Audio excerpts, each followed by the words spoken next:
Hello, je suis Sarah, derrière le compte Madame la Juriste. Ma mission à moi, c'est de faire en sorte que le droit ne soit vraiment plus vu comme ton ennemi, mais vraiment comme un allié dans ton business pour aller plus loin et pour atteindre plus facilement tes objectifs. Je le fais, je t'accompagne via deux possibilités. Soit je te fournis en fait des modèles d'actes juridiques qui vont te permettre de te mettre en conformité, d'anticiper les problèmes dans ton business, ou soit je t'accompagne à passer de micro-entreprise à société et à aller encore plus loin, à aller vraiment défoncer ces barrières qui viennent dans ton esprit, te dire que tu n'es pas capable, te dire que tu n'es pas assez. Et moi, vraiment, j'ai envie de te montrer que c'est possible parce que j'ai accompagné d'autres entreprises à le faire et parce que je suis passée moi-même par ces questionnements que tu te poses actuellement. Si tu entreprends en ligne, tu t'es forcément déjà posé la question de comment sécuriser la collecte des avis clients et des témoignages pour pouvoir ensuite en faire des arguments marketing, donc les remettre sur ton site internet ou les diffuser sur tes réseaux sociaux. En fait, faire une force finalement pour ton business et te permettre d'avoir de nouveaux clients.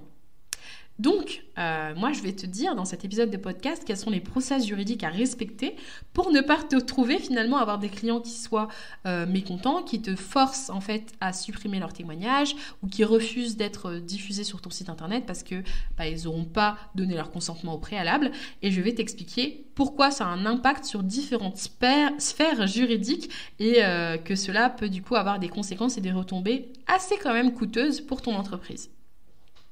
Alors, déjà, il faut savoir que lorsqu'une personne te fait confiance dans le cadre d'une prestation, elle peut être satisfaite ou insatisfaite. Dans ce cadre-là, il est très bien de lui permettre en tout cas de s'exprimer en tant qu'humain, en tant que client, en tant que personne qui t'a fait confiance pour pouvoir te permettre en fait de t'améliorer. Quand une personne te donne un bon retour client, ça peut être aussi pour te dire ok, ça marche suffisamment bien, je vais aller creuser encore cette chose-là, je vais aller appuyer cet aspect-là, peut-être même pour trouver de nouveaux clients, je vais le mettre en avant. Mais aussi, il faut aussi laisser la place, et ça, on n'y pense pas assez, et puis souvent, on n'aime pas trop le faire, il ne faut pas se leurrer. Il faut aussi laisser la place à ceux qui ont envie de te dire « c'est pas bien, c'est nul, je suis pas contente, les process n'étaient pas bons, etc. » Donc, quand tu penses collecte des avis clients et témoignages en ligne, accepte aussi le revers de la médaille. Donc, tu acceptes aussi que des personnes ne soient pas contentes et le disent publiquement. Si tu acceptes de l'autre côté que des personnes disent du bien de toi, il faut aussi accepter d'avoir des avis plus nuancés.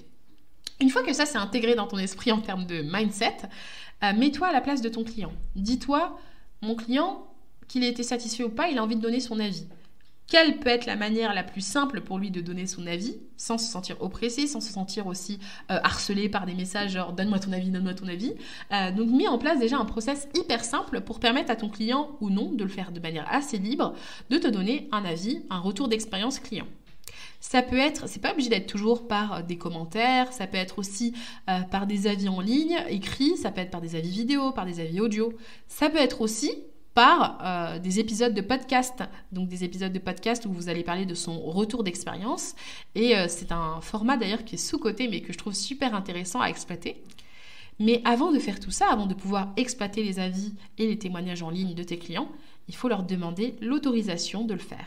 Donc déjà, la moindre des choses, c'est de demander à ton client, avant de remettre sur tes réseaux ou sur Internet son retour client, c'est de lui demander si tu as le droit de le faire. S'il est OK avec le fait que tu en parles publiquement, s'il est OK avec le fait que tu puisses partager son expérience, parce que tout le monde n'a pas forcément envie de se montrer sur les réseaux, tout le monde n'a pas forcément envie d'être visible sur ton réseau social à toi, pour X ou X raison d'ailleurs, et puis du coup c'est leur droit.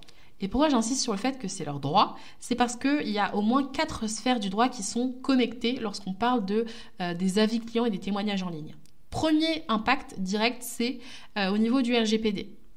Donc au niveau de la protection des données personnelles, il faut savoir qu'un avis ou un témoignage en ligne est une donnée personnelle. Pourquoi c'est une donnée personnelle ? Parce que dedans, la personne va te donner des informations qui peuvent être peut-être son nom, son prénom, va te donner des éléments qui permettent de rattacher en fait cette information à la personne qu'elle est. Ça peut être une image, ça peut être un pseudonyme ou que sais-je, mais en fait qui permettent en tout cas d'identifier l'avis à une personne. En général, on aime bien quand même avoir des avis où on peut dire fièrement, voici cette cliente qui m'a fait confiance, donnez au moins son prénom. Donc là, tu as un impact RGPD indéniable, donc il va falloir respecter tes process en termes de droits et de devoirs et de garanties surtout que toi tu vas proposer à la personne qui te fait confiance. Ensuite, ça va toucher la sphère du droit à l'image. Donc on est pile dans l'article 9 du Code civil, où dedans on va parler finalement du fait que ça fait partie de ton identité, des éléments qui te permettent de rattacher une information à toi. Ton image, c'est vraiment quelque chose qui t'appartient. Donc dans ce cadre-là, tu peux revenir ou non sur l'autorisation ou non de diffuser ton image, que ce soit en ligne ou dans un journal ou autre. Peu importe le support de presse ou média. Troisième élément, ça va être le droit à la vie privée. C'est encore la même base légale, mais là, on va toucher aussi à un aspect aussi européen, puisqu'il y a aussi la Cour européenne des droits de l'homme qui s'est positionnée aussi pour le respect de la vie privée et familiale.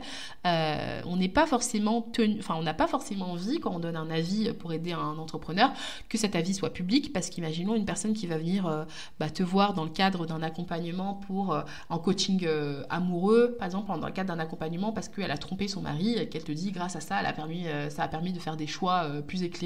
Tu vas mettre ça en gros sur ton site internet avec le nom, le prénom de la personne qui t'a dit ça. Tout le monde va taper sous Google et connaître sa vie privée alors que c'était pas du tout son intention. En plus, au niveau RGPD, ce sont des données sensibles, tout ce qui concerne la vie sexuelle et la vie amoureuse d'une personne.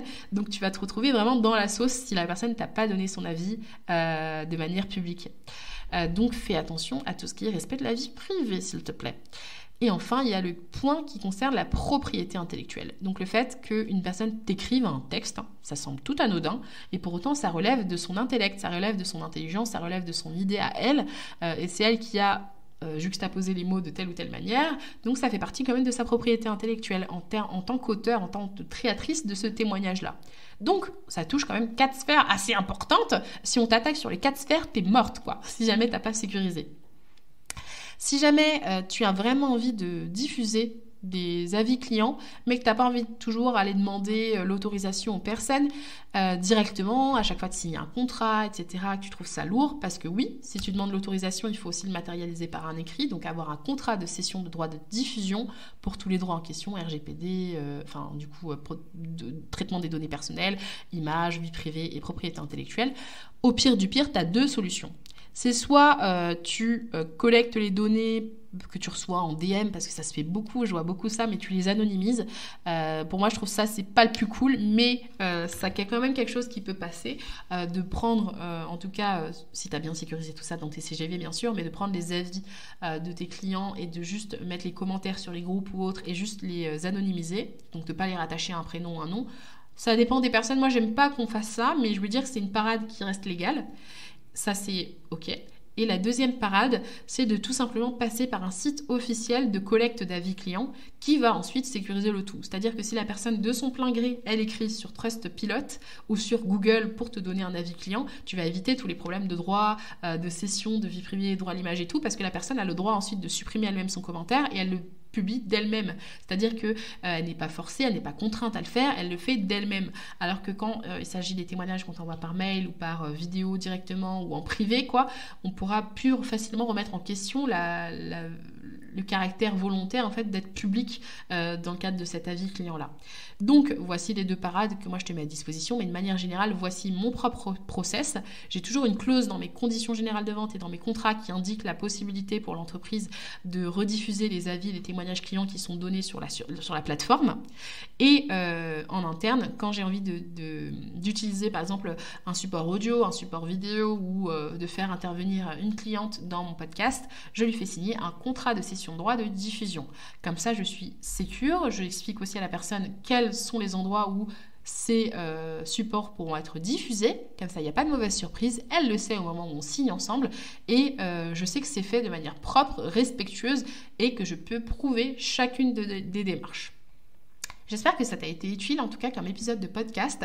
D'ailleurs, je t'invite à écouter l'épisode de podcast qui est sorti il n'y a pas longtemps, qui concerne le fait de vendre ou de collecter des données personnelles directement sur Instagram, parce que je trouve que c'est pas mal lié. Il y a toujours ce côté du comment en fait composer avec le digital pour sécuriser les intérêts, même si on n'a pas forcément un process hyper lourd. Par exemple, on n'a pas un site, on n'a pas une équipe de dingue. Comment faire en sorte de se servir en fait du digital pour faire un process client sur mesure finalement qui respecte la protection juridique qu'il nous faut. Je te dis à très bientôt pour un prochain épisode de podcast. Et si jamais tu veux approfondir davantage ta mise en conformité, n'hésite pas à télécharger ton guide de la conformité gratuitement, directement dans la description de cet épisode de podcast. C'est sur le lien legalpitch.fr/ressources. Dedans, tu trouveras ton guide vraiment pensé pour te faciliter et te simplifier les démarches pour sécuriser ton entreprise, que ce soit parce que tu es prestataire de services, coach, formatrice en ligne ou vendeuse de produits physiques ou digitaux. Tu trouveras toutes les infos qu'il te faut pour te mettre en conformité de manière simple, chill et efficace. À bientôt!